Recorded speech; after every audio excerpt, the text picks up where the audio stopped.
Today we're going to be talking about financial leverage. Financial leverage is the ratio of a company's loan capital to the value of its common shares. In other words, its debt and equity.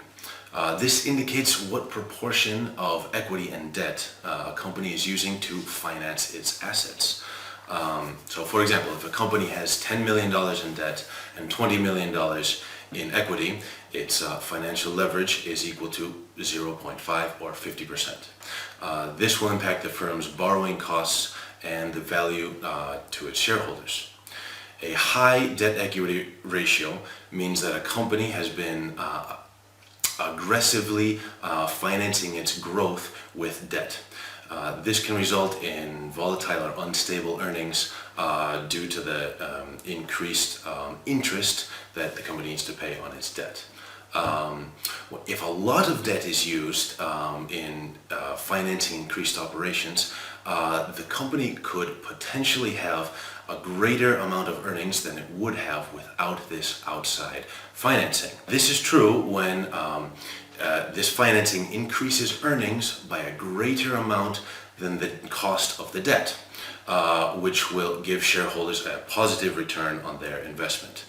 However, if the cost of the debt is higher or greater than the earnings that it receives from this investment, then this company could be in trouble. They could lose money on their investment, the shareholders' value will go down, and even if this goes for a sustained period, even bankruptcy. The more debt financing a company uses, the higher its financial leverage. A high degree of financial leverage means that there are higher interest payments due to the increased debts, which negatively affects a company's bottom line or their earnings per share and increases risk.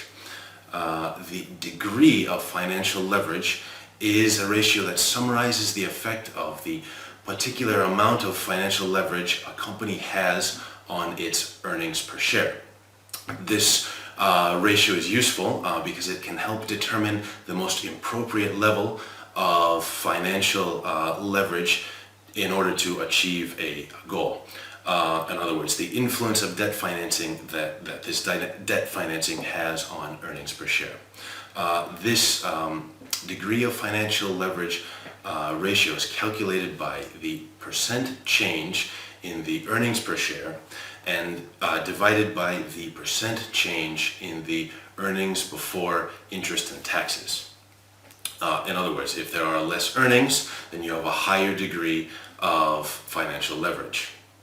Now, it's important to have these ideas clear since financial leverage generally differs in Europe on the usage of the term than it does in the English language. Most people in English use the term to talk about a practice where debt is used in order to try to gain a financial advantage or greater profitability in the face of greater loss due to the risk.